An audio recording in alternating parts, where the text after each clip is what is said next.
नमस्कार, माझं नाव आहे श्याम भुरके.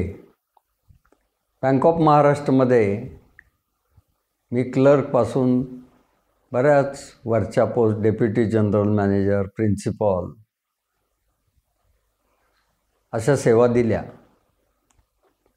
त्यातला एक विभाग होता म्हणजे मी संपूर्ण बँकेचा, संपूर्ण भारताचा मार्केटिंगचा इन्चार्ज होतो.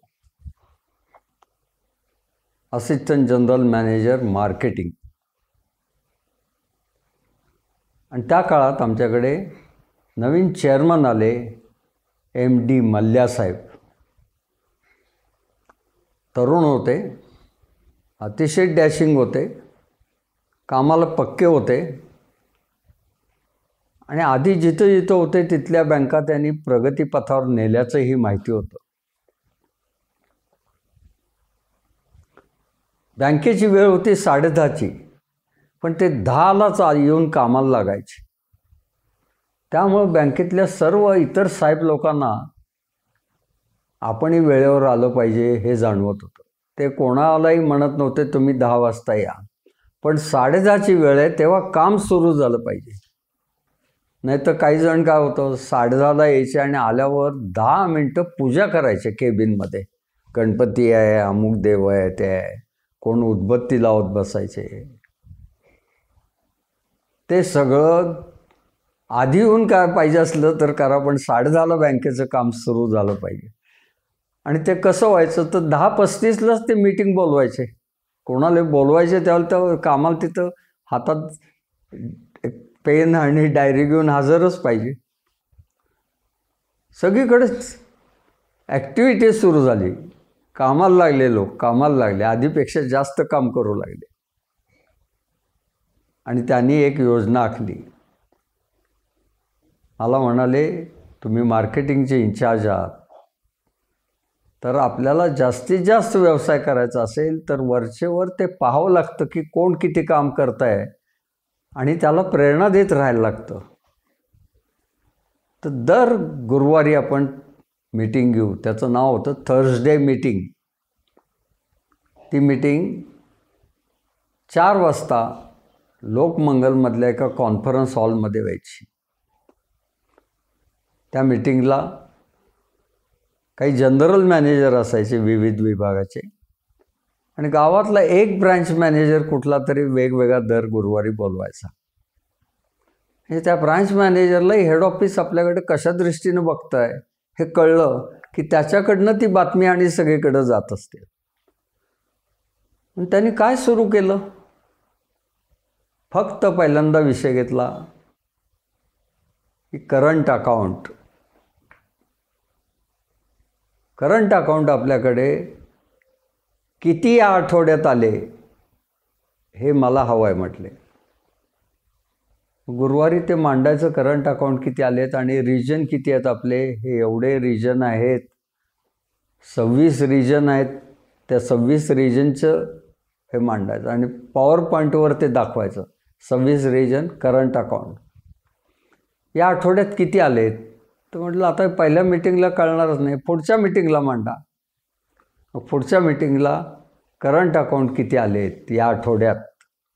या रिजनला 20 आले, या रिजनला 3 आले, या रिजनला एकही आलं नाही, या रिजनला 2च आले या रिजन.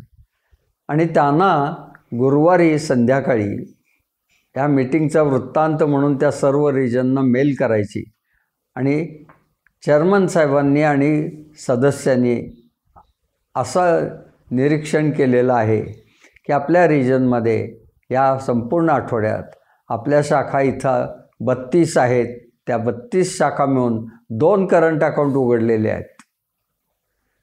हे त्यानं मेल पाहिल्यावर तो हादरायचाच. म्हणजे प्रत्येक ब्रांचला एकसुद्धा नाही. अरे बापरे बापरे, तो सगळ्या ब्रांचला फोन करायला लागायचा. अरे चेअरमन बघतायत तिकडे, करंट अकाउंट उघडायला पाहिजे, करंट अकाउंट उघडायला पाहिजे. मग पुढच्या आठवड्याला यायचं, जिथं 2-4 उघडलेले होते तिथं तो म्हणायचा 32 ब्रांचला आता या आठवड्यामध्ये एकंदर आमच्या 30 करंट अकाउंट उघडलेले. ते एकदम फरक पडायचा चेअरमन. मग पुढच्या आठवड्याला नुसतं करंट नाही, करंट आणि सेविंग पहिल्यांदा आम्हाला वाटायचं एवढ्या रिजनचं कसं गोळा होणार, रिजननी सर्व ब्रँचचं आणायचं, मग त्याच्यानंतर आम्हाला सांगायचं. ते म्हणले हे करायचंच, कसं वगैरे मला माहीत नाही, व्हायलाच पाहिजे. आणि मग सेविंग अकाउंट वाढायला, त्यानंतर फिक्स्ड डिपॉझिट वाढवलं. प्रत्येक आठवड्याला एक प्रॉडक्ट वाढवत चालले होते. सर्व डिपॉझिटचे प्रॉडक्ट वाढले. रिकरिंग अकाउंट किती येत आहेत ते झालं. त्यानंतर कर्ज विभागाचे त्याच्यात वाढवायला लागले. हाऊसिंग लोन किती झाली या आठवड्यात, कन्झ्युमर लोन किती झाली, कार व्हेकल लोन किती झाली, गोल्ड लोन किती झाली, ही यादी वाढत चालली.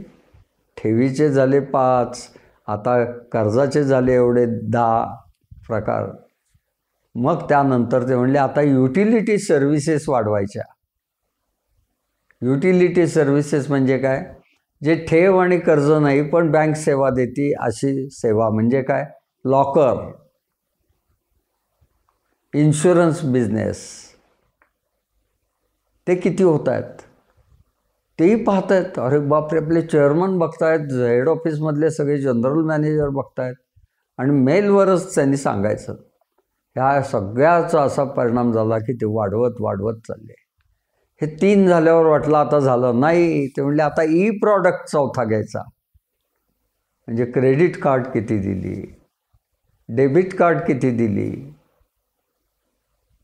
आपल्या इथं SMS सिस्टीम आहे, क्रेडिट डेबिट झालं की कळवायचं, हे किती खातेदारांनी घेतलं ते वाढवा. त्याच्यात RTGS किती वापरतायत, NEFT किती वापरतायत पैसे नेण्याचं, याचं रेकॉर्ड, हे सबंध शीट वाढत वाढत चालला.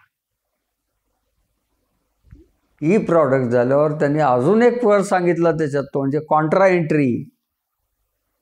म्हणजे गॅरंटीज काही देत आहेत का नाही, लेटर ऑफ क्रेडिट देत आहेत का नाही, याचा सबंध बँकेत एवढा परिणाम झाला. फक्त हेड ऑफिसमध्ये गुरुवारी बसून हे केल्यामुळं की ब्रांचेसचे सारखे फोन यायला लागले, आम्हाला नवीन फॉर्म पाठवा, स्टेशनरी कमी पडायला लागली, ब्रांचेसला पाठवायचं आहे, आणि बँक वेगानं वाढायला लागली.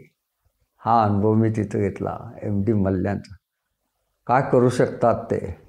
त्यांना आल्यावर मी सहज म्हटलं होतं पुढे, एकदा ट्रेनिंग कॉलेजचा इन्चार्ज असताना, की साहेब आमच्या एकदा कॉलेजला भेट द्या ना. साधारण चेअरमनना हे म्हणायची आमची पद्धत होती, आणि कॉलेजला यायचं हे त्यांच्या प्रायोरिटीत कधी नसायचं, नंतर जाऊ, कारण बाकीची कामं महत्त्वाची. त्यांना मी म्हटलं तुम्ही या ना, तर ते म्हणाले येतो, रविवारी येतो. रविवारी येतो म्हटल्यावर मी कसं म्हणणार आहे त्यांना, रविवारी सुट्टी असते, नाही.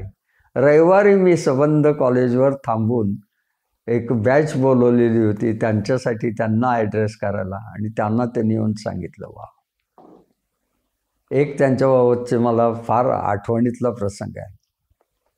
ते हेड ऑफिसला बसले होते, आणि नागपूरला एक अनिरुद्ध देशपांडे म्हणून बँकेत चार्टर्ड अकाउंटंट यांची फायनान्स मिनिस्ट्रीनी संचालक म्हणून नेमणूक केली होती. आणि त्यांना त्याचा मेसेज आलेला होता, मेल आलेला होता सकाळी 11 वाजता, की तुम्हाला बँक ऑफ महाराष्ट्रावर संचालक नेमलेला आहे. आणि 4 वाजता त्यांनी चेअरमनना फोन केला की नमस्कार मल्ल्यासाहेब, तुमच्या बँकेवर मला संचालक म्हणून नेमलेलं आहे. मल्ल्यासाहेब काय म्हणले, तुमच्या कसं म्हणताय, आपल्या बँकेवर म्हणा. तुम्हाला ऑर्डर मिळून कितीतरी तास झाले, 11 वाजता मिळाली आणि 4 वाजले तरी तुम्ही अजून तुमच्या कसं म्हणताय, आपल्या म्हणा, आपल्या बँकेवर मी संचालक झालो आहे. हा जो भाग होता हा फार महत्त्वाचा होता. बाहेरनं आलेले होते तरी कधी म्हणायचे नाही तुमच्या बँकेत असं आहे, तुमच्या नाही, आपल्या बँकेत, आपल्या बँकेत. सगळ्यांना कसं एकत्र घेऊन कामाला लावायचं, याच्या प्रगतीचं अतिशय प्रभावी हे उदाहरण आहे. हे मी सबंध जवळून अनुभवलं आहे. हा अनुभव आपल्यापर्यंत आणला आहे, तो लोकांच्यापर्यंत तुम्ही शेअर करत जा आणि सगळ्यांची प्रगती करा. धन्यवाद.